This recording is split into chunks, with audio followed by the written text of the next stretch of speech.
제가 어렸을 적에 어머니를 따라서 장애를 많이 갔습니다. 장날 가면 늘 듣던 소리, 날이면 날마다 오는 것이 아니요. 어머니 이리 와서 잡숴봐. 애들은 가.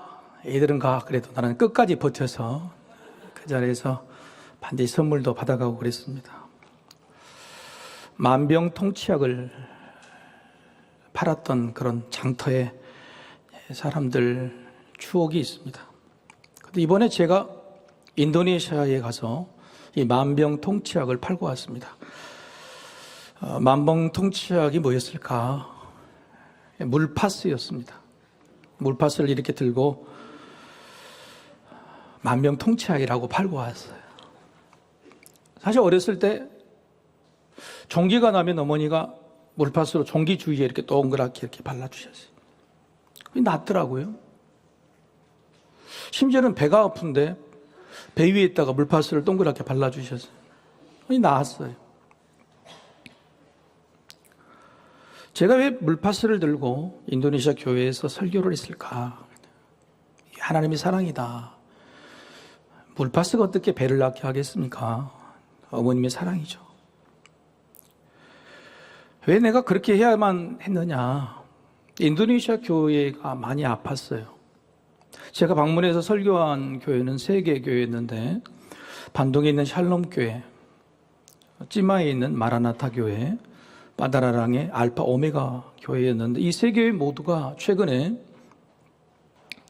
성도들이 대규모로 떨어져 나갔고 싸워서, 그리고 또 가까운 곳에 또 교회를 새로 세우는 그런 아픔이 있었습니다. 특별히 이 바다라랑에 있는 알파 오메가 교회는 우리 교회가 알파 코스와 오메가 코스를 하니까 마음이 정이 갔습니다. 그런데 그 소식을 듣고는 제 마음이 쓰릴 정도로 아팠습니다. 이 바다라랑의 알파 오메가 교회 목사님은요, 신장이 나쁘셔서 투석을 하고 계세요. 오래됐는데 얼굴이 시커멓어요. 신장으로 아픔 때문에 사역을 못 하시니까 사모님이 오랫동안 목회를 전담하다시피 했는데, 사모님이 너무 좋으시고 능력 있고 넉넉하신 분인데 50대인데 작년에 갑자기 돌아가셨어요. 목사님 아프시지, 사모님 아프니까 교회가 큰 분란이 있는데, 교인들이 실망하고는 어려울 때 또 단결해야 되고 위로해야 되는데 많은 교인들이 떨어져 나가버린 거예요. 육신의 병, 마음의 병, 믿음의 병까지 들었던 그 목사님과 성도들을 너무너무 위로해드리고 싶은, 그래서 내가 장돌뱅이처럼 실제적으로 물파스를 들고 날이면 날마다 오는 것이 아니여, 그렇게 복음을 전하고 왔습니다. 잘했지요? 네. 물파스를 들고 제가 설교했던 본문은 누가복음 15장, 여러분이 잘 아시는 탕자, 돌아온 탕자라고 하는 그 내용이죠. 누가복음 15장에 돌아온 탕자는 제목이 이게 아닙니다. 두 아들을 가진 아버지의 이야기죠.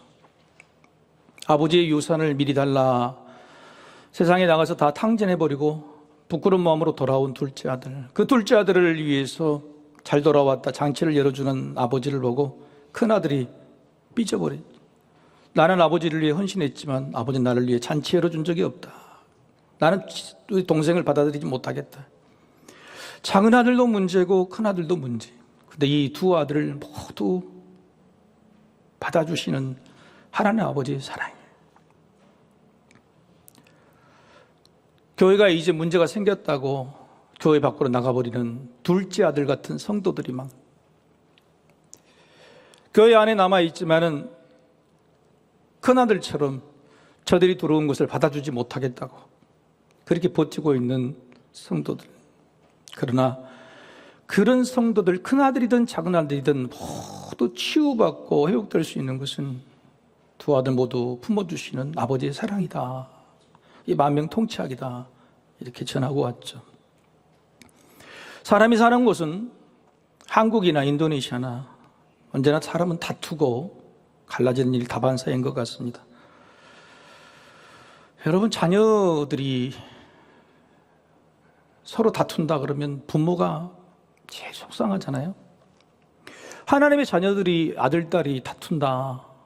그럼 제일 속상하실 분이 누구냐면 우리 아버지 하나님이세요. 얼마나 아프시겠어요.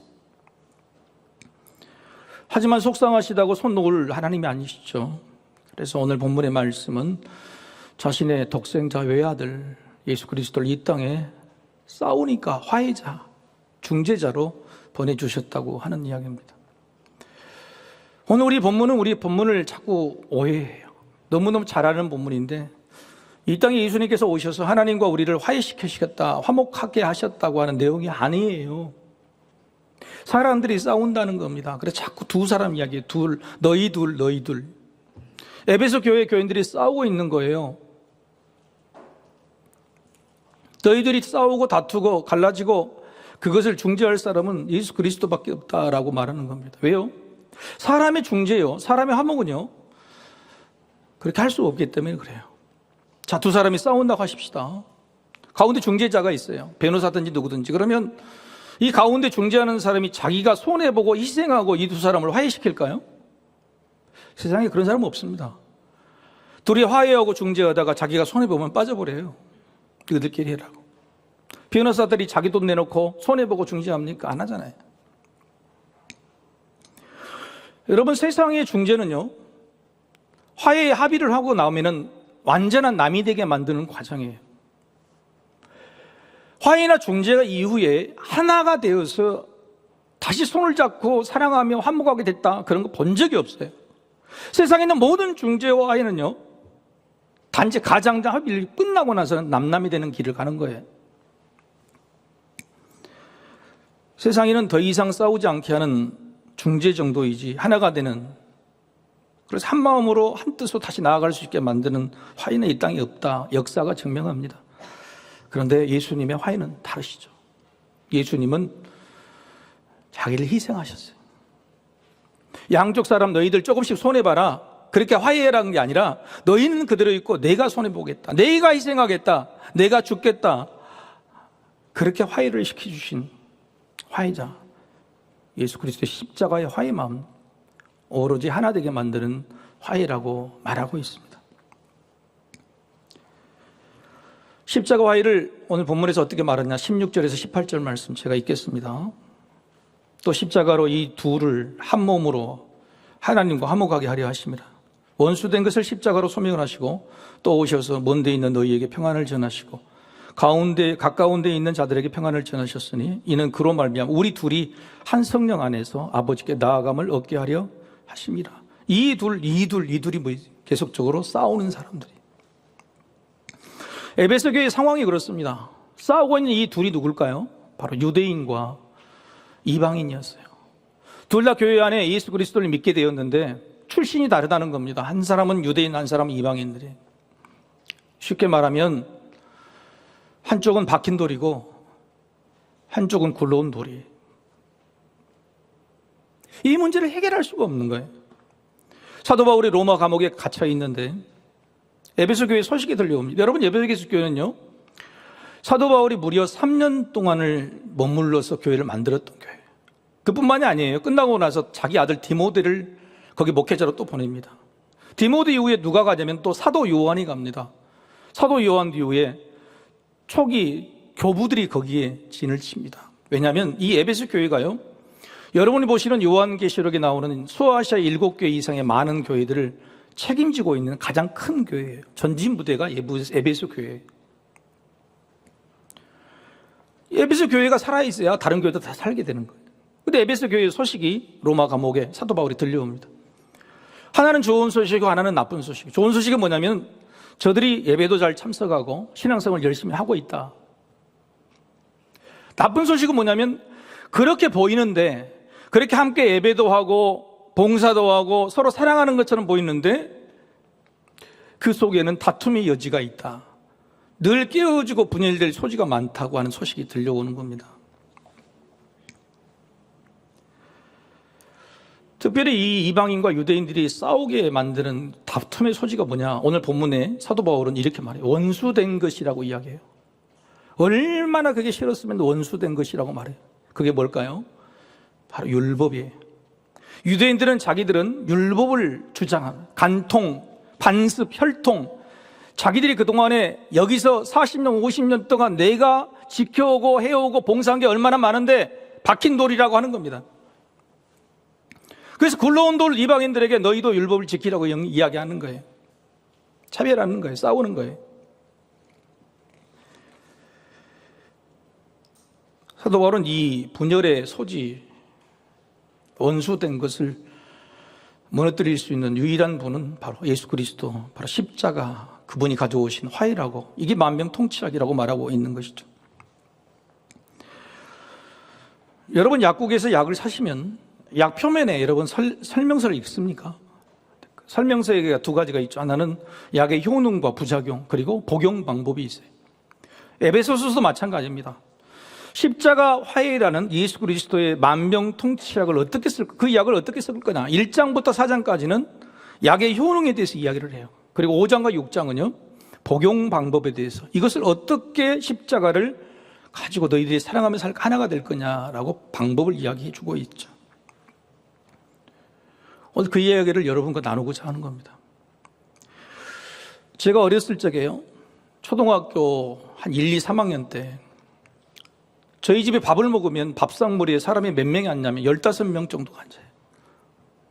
저희 집이 종갓집이고 시골 깡촌에 살다가 도시로 나온 집은 우리 집밖에 없어요. 시골 친척들이 중학교만 가면 전부 다 애들을 우리 집으로 보내는 거예요. 그래서 15명이 됐어요. 교복도 다르고 성별도 다르고. 그러니 여러분 밥상머리가 전쟁터가 되지 않겠어요? 어머니가 싼 도시락이 얼마나. 근데 어머니가 참 현명히 지혜로웠어요. 밥상 가운데에다가 밥을 이만큼 산더미처럼 싸놓습니다. 밥 하나씩 다 주고. 무슨 말이냐면 밥은 원없이 먹어라. 밥은 부족하지 않다. 먹고 싶어서는 더 떠서 덜어서 먹으라는 거예요. 근데 문제는 뭐죠? 반찬이 문제인 거예요. 반찬이. 김치 쪼가리 위에 뭐 생선 한 통이나 올라가면 서로 15명이 눈치 보는. 그때 우리 어머니 어떻게 되냐면 생선을 15토막을 냈어요. 그리고 다 하나씩 다 나눠줬어요. 싸우지 않는 방법. 하나님이 주신 예수 그리스도 십자가 만병통치약을 복용하는 방법. 사도 바울은 두 가지를 알려줍니다. 첫 번째는 뭐냐? 풍성하니 싸울 필요 없다. 풍성하니 싸울 필요 없다. 에베소서 전반부에 풍성, 플루토스라는 단어가 무려 6번이 등장합니다. 무엇이 풍성하다는 겁니까? 도대체 무엇이 풍성해서 싸울 일이 없다는 겁니까? 하나님의 은혜와 긍휼이에요. 하나님께서 우리에게 은혜를 주신 것이 풍성. 은혜는 뭐냐면은 선물입니다. 구원의 선물이에요. 복입니다. 너희가 받을 선물과 복은 풍성해. 그것으로 싸울 필요 없어. 하나님이 주신 선물은 차고도 넘쳐. 긍휼은 뭡니까? 너희가 무슨 죄를 지었든지 어떤 나쁜 짓을 했든지 아무런 죄에 상관없이 다 용서받을 수 있어. 하나님은 뭐든지 선물을 주시고 풍성하게 주시며 어떤 사람도 다 용서해 주신 용서의 크기는 풍성하시다고 하는 거예요. 누구나 하나님의 은혜와 긍휼 앞에 누구나 그것을 누릴 수 있다. 그래서 싸울 일이 없다. 이것 때문에 이게 말하고 있는 겁니다. 심지어 사도 바울은요, 이 은혜와 긍휼이 하나님의 성품 속성이라고 그래요. 여러분 혹시 여러분의 부모님이 풍성하신 분이었습니까? 아니면 조금씩 이런 분이었어요? 여러분 용돈을 주실 때 막 풍성하게 주셨어요? 아니면 막 동전 세고 막 주셨어요? 여러분 풍성하게 주는 부모 밑에서 자녀들은 싸우질 않아요. 근데 꼼꼼하게 뭘 이렇게 주는 자녀들은 늘 싸웁니다. 우리 어머니 아버지가요, 성품 자체가 풍성한 분이란 말이에요. 하나님 아버지께서 그냥 성품 자체, 그분의 품성 자체가 풍성하신 분이에요. 누가 됐든 선물, 은혜의 선물, 구원의 선물 주시고 누가 됐든 용서해 주시는 분이다. 그런 풍성하신 하나님 앞에서 우리가 싸울 일이 뭐가 있느냐 말이에요. 인심은 넉넉한 곳간에서 나온다. 하나님 나라의 곳간, 하나님의 성품이 이렇게 풍성한데 왜 교회는, 그리스도 하나님을 믿는 우리 성도들은 왜 그 곳간이 풍성하진 않을까? 그래서 왜 싸울까? 그것은 우리가 받은 것이 풍성한지를 몰라서 그래요. 자, 여러분에게 한번 묻을까요? 여러분 하나님의 은혜와 긍휼을 풍성하게 받으셨습니까? 그 3번은 제일 답이 크네요. 1부, 2부는 안 받으셨대. 대답들이 없어. 받은 걸 잘 모르겠다는 거예요. 여러분 누가복음 15장이에요. 자기 동생이 사고치고 와서, 그런데 아버지가 송아지를 잡아주고 잔치를 베풀어준, 그거 보고 형인 큰아들이 잊었잖아요. 아버지는 나한테 이렇게 열심히 봉사하고 수십 년 동안 떠나지 않고 아버지를 위해 일했는데 나에게 염소 새끼 한 마리도 잡아주신 적이 없다고 그래요. 그럴 때 아버지가 이 큰아들에게 하신 말씀이 중요해요. 뭐라고 그랬죠? 그때 하나님 아버지가 해주신 말씀이 뭐냐면, 내 것이다, 네 것이다. 내 것이다, 네 것이요. 하나님의 풍성하신 성품 자체가 다 우리 것이에요. 근데 우리는 우리 손에 쥐어지고 뭐 주어진 것이 있어야 되는 거예요. 여러분, 우리가 이렇게 하나님의 은혜와 긍휼을 풍성하게 누리지 못하면요, 우리 옆에 있는 가족에게도, 사랑하는 사람에게도 풍성하게 줄 수가 없어요. 사도 바울은 그래서 이렇게 말합니다. 그러므로 생각하라. 그러므로 생각하라. 여러분, 지난주 설교도 뭐예요? 깊이 생각하라. 깊이 생각하라. 잊어버려서 감사합니다. 하여튼 깊이 생각하라. 오늘도 생각인데요, 깊이 생각해서 뭘 생각하냐면 과거를 생각해보라. 과거를 깊이 생각해보라 하는 거예요. 이렇게 말합니다. 12절에 그때의 너희는 그리스도 밖에 있었고 이스라엘 나라 밖의 사람이라. 약속의 언약들에 대하여는 외인이요 세상에서 소망이 없고 하나님도 없는 자이더니. 우리가 예수 믿기 전에는 소망 없는 자였단 말이에요. 소망 없이 사는 거예요. 깝깝하게 살았던 백성들이었어요.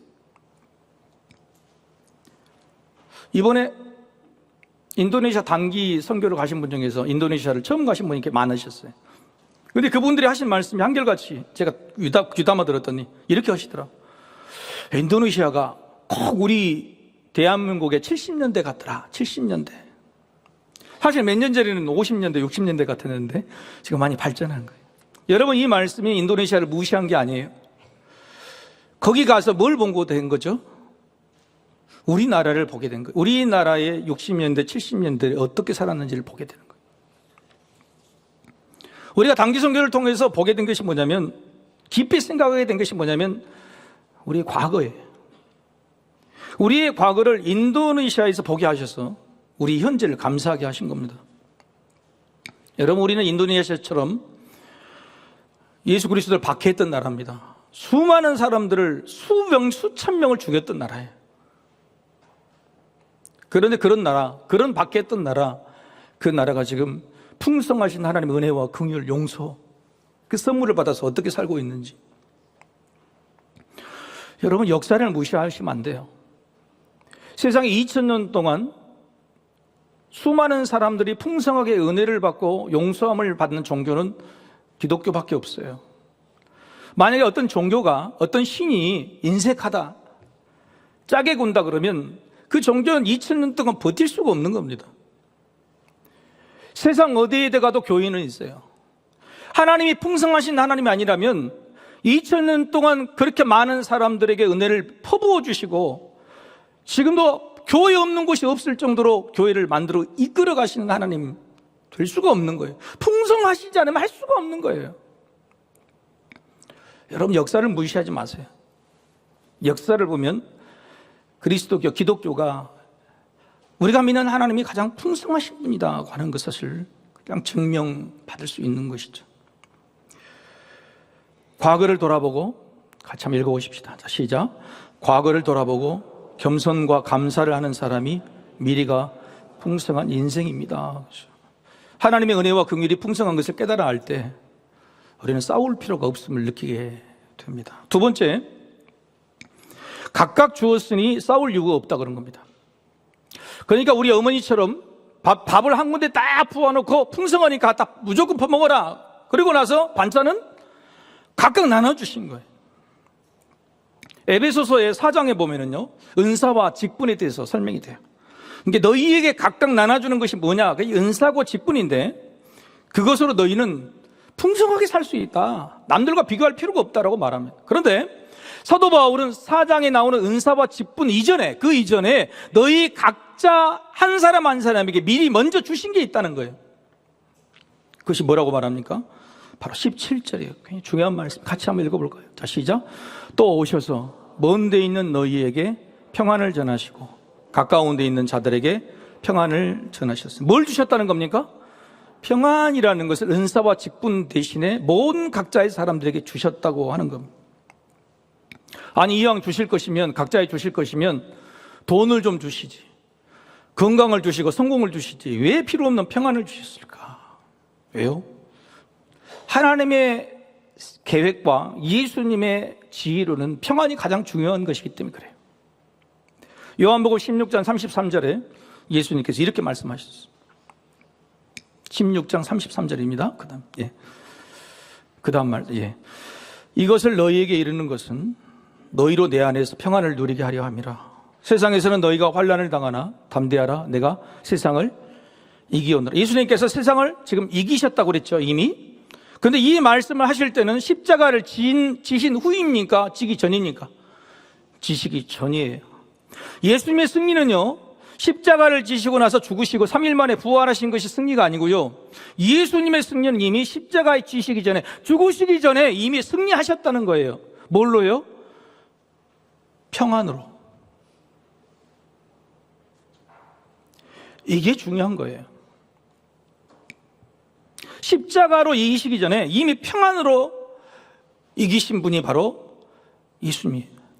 예수님은 우리에게 그렇게 너희도 나 같은 십자가를 지는 곤란과 환난을 당하게 될 것이다.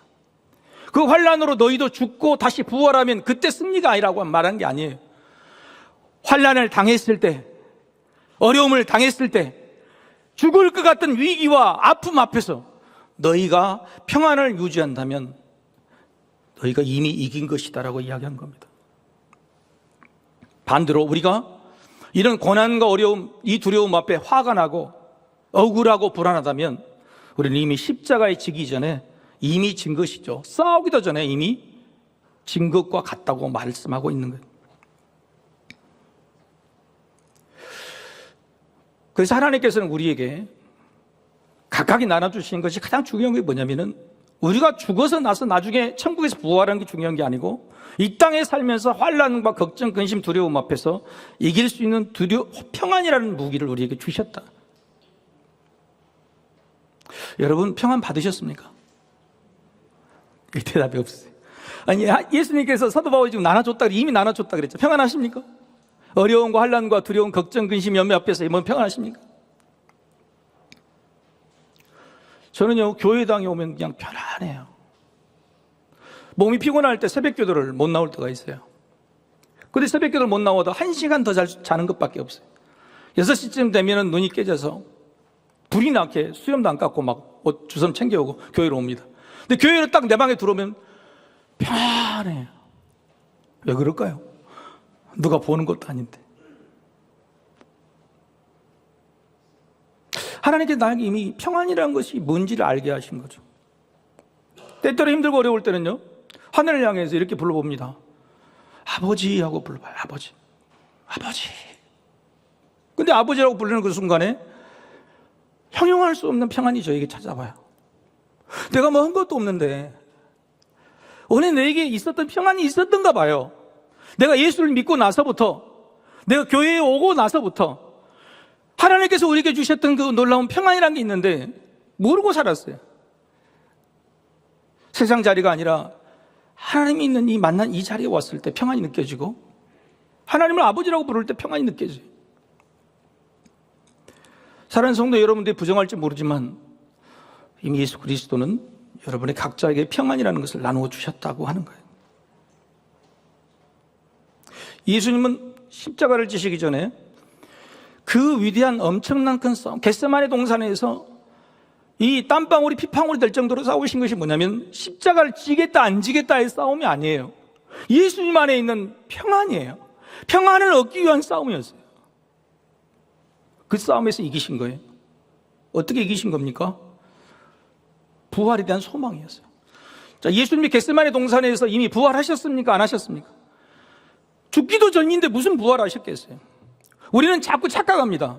우리 인생을 살아가고 어렵고 힘든 이 세상을 살아가게 만드는 것은 부활의 생명이다. 아니에요. 부활의 생명은 우리가 죽어야 얻는 거예요. 우리가 죽어서 천국 가야 그때 손에 잡을 수 있는 거예요.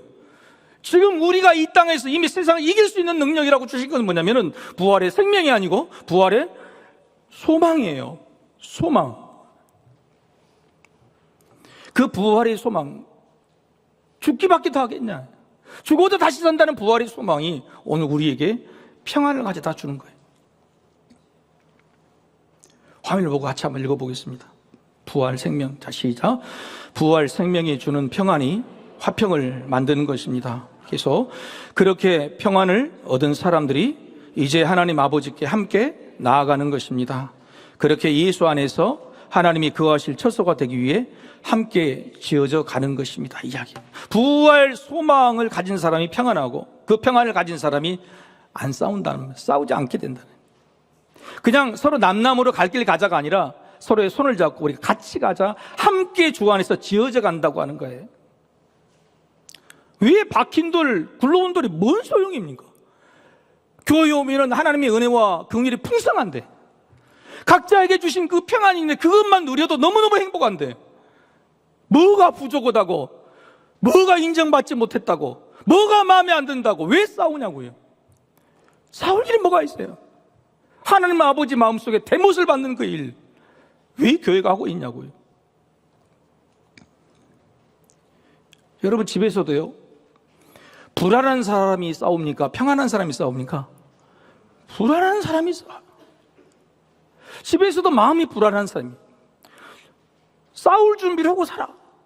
여러분 교회 안에 예배당에 와서 예배를 드리는데 평안을 못 얻어가면요, 저 문 밖에 나가자마자 뭐예요? 우리는 세상과 싸울 준비를 하는 거예요. 여러분 여기서 평안을 얻어버리면요, 밖에 나가서 싸우고 싶은 생각 안 들어요. 싸울 이유가 없거든요. 여러분 교회 와서 예배 드리고 와서 내가 여기서 뭔가 힘을 얻어가지고 세상에 잘 싸우겠다가 아닙니다. 싸울 이유를 찾지 못한 거예요. 그게 바로 주님의 십자가 화해가 주시는 놀라운 평안이라는 선물인 거예요. 제가 알파와 오메가 교회에 말씀을 전했어요. 말씀을 전하여 이제 마지막에 담임 목사님이 앞에 나오셔서 인도를 하셔야 돼요. 마무리를 하셔야 돼요. 그런데 이 인도네시아 교회는 대부분 오순절 교단입니다. 성령 충만한 교회.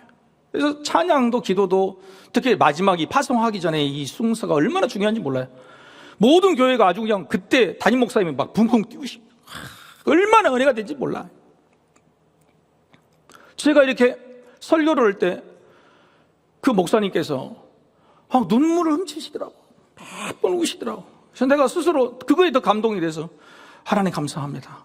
오늘 말씀을 통해서 이 물파스를 통해서 저 목사님의 치료와 위로를 받은 다음에 너무너무 감사해요. 그런 마음으로 설교단을 딱 내려갔는데 목사님 딱 오셔서 힘을 내실 줄 알았는데 너무 힘이 없어요. 지친 목소리로 성도의 얼굴로 자신 있게 쳐다보지도 못하고, 모든 교회가 그렇지 않았는데 알파 오메가 교회 그 마무리가 다 힘없이 끝나고 말았어요. 저는 느꼈습니다. 아무리 은혜 받고 웃는다고 해도, 아무리 용서받는 긍휼이 있다고 해도 그 안에 평안이 없으면 어떤 자리에 세워도 진다. 그 목사님의 말씀을 통해서 은혜와 긍휼을 받았겠죠. 그래서 눈물이 났겠죠. 그게 중요한 게 아니에요. 그 안에 정말로 세상을 이길 수 있는 무기, 내 삶의 어려움들을 이길 수 있는 평안이라는 무기를 갖췄느냐 못 갖췄느냐, 그게 너무너무 중요한 거예요. 지금도 그 교회를 위해서 기도하고 있어요. 예수님께서 제자들 70명을 전도훈련, 복음을 전파하는 훈련을 보냅니다. 그런데 70명의 제자들에게 복음 전파 훈련을 보내면서 주신 말씀이 누가복음 10장 5절에서 6절인데, 이 말씀을 자세히 읽고 화면을 그대로 놔둬보세요. 같이 한번 읽어보겠습니다. 시작. 어느 집에 들어가든지 먼저 말하되 이 집이 평안할지어다 하라. 만일 평안을 받을 사람이 거기 있으면 너희의 평안이 그에게 머물 것이요 그렇지 않으면 너희에게로 돌아오리라. 자, 제자들에게 복음을 전하라고 보냈는데 예수님께서는 집에 들어가면은 복음을 선포하라 그랬어요? 아니면 뭘 선포하라고 하신 거예요, 지금? 놀랍지 않아요?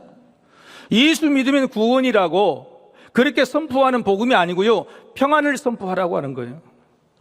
주님은 그렇게 말씀하지 않았어요. 세상에 나가서 세상에 많은 집들의 문을 열고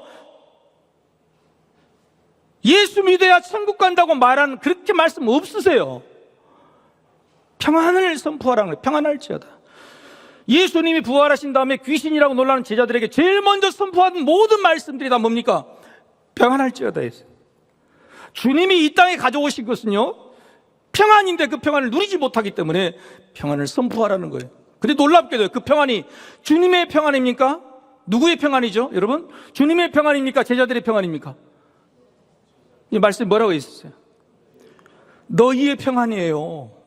주님의 평안이 아니라 너희 제자들의 평안을 선포하라고 말씀하신 거예요. 놀랍지 않습니까? 우리가 세상에 나가서 예수 믿으라고 하는 게 아니에요. 힘들고 어려운데 자식도 잘못되고 사업도 망하고 건강도 나쁜데 저 사람이 왜 얼굴이 이렇게 평안하지? 그것을 선포하는 거예요. 그것이 복음이라고 말씀하고 있는 거예요. 그게 부활 소망이라고 이야기하고 있는 겁니다. 여러분 평안이 있으세요? 오늘 와서 예배를 드리고 세상에 가지고 나갈 것, 그리고 여러분의 가정 가운데로 가지고 나갈 것은 평안이에요. 그 평안을 가지고 나가지 못하면 여러분의 가정은 불안해져요. 여러분 옆에 있는 사람은 불안해져요. 근데 여러분이 무슨 상황이 있든지 상관없이 여러분 이 안에서 하나님의 은혜와 긍휼의 풍성함으로 평안을 누리게 된다면 여러분의 자리는 반드시 평안해진다고 하는 겁니다. 오늘 말씀을 정리해보면 주님의 말씀 뭐냐면 싸울 이유 없다. 싸울 이유가 왜 싸우냔 말이에요. 상처받을 이유 없다는 겁니다. 상처받을 필요가 없다는 거예요. 하나님의 은혜와 긍휼을 용서하시면 풍성해. 그래서 우리에게 주신 평안, 그게야말로 놀라운 무기라. 주님께서 나의 평안이 너의 평안이 되면 세상 속에서 이렇게 당당할 수 있다. 방금 읽으신 말씀 뭡니까? 너의 평안을 선포하는데 그 사람이 안 받아들이면 그 평안이 너에게 돌아올 것이다. 당당하게 돌아오라. 당당하게 살라고 말씀하고 있는 거예요. 세상에 우리의 평안을 방지지 않은지, 세상에 우리의 평안을 시기하지만 그게 두려워하지 말라는 거예요. 염려하고 개의치 말라는 겁니다. 걸핏하면 싸우는 세상이에요. 싸워야 하는 세상이고 싸울 준비를 하고 나가는 세상이에요. 그런데 그것으로는 세상을 이길 수 없어요. 세상에 없는 것으로 이겨야 돼. 세상에 도저히 줄 수 없는 것으로 이겨야 돼. 세상의 모든 사람들이 갖지 못하는 것으로 이겨야 돼. 그게 뭐냐면 세상에 줄 수 없는 평안인 거예요. 그 평안이 우리 인생을 싸울 필요가 없이 만드는 것이. 여러분 부부간에 아직도 싸우시죠? 왜 싸워요? 여러분 구역끼리 서로 싸우십니까? 왜 싸우세요? 세상에 있는 사람들과 싸울 준비를 하십니까? 싸울 이유가 없는 거예요. 상처받을 이유도 없고.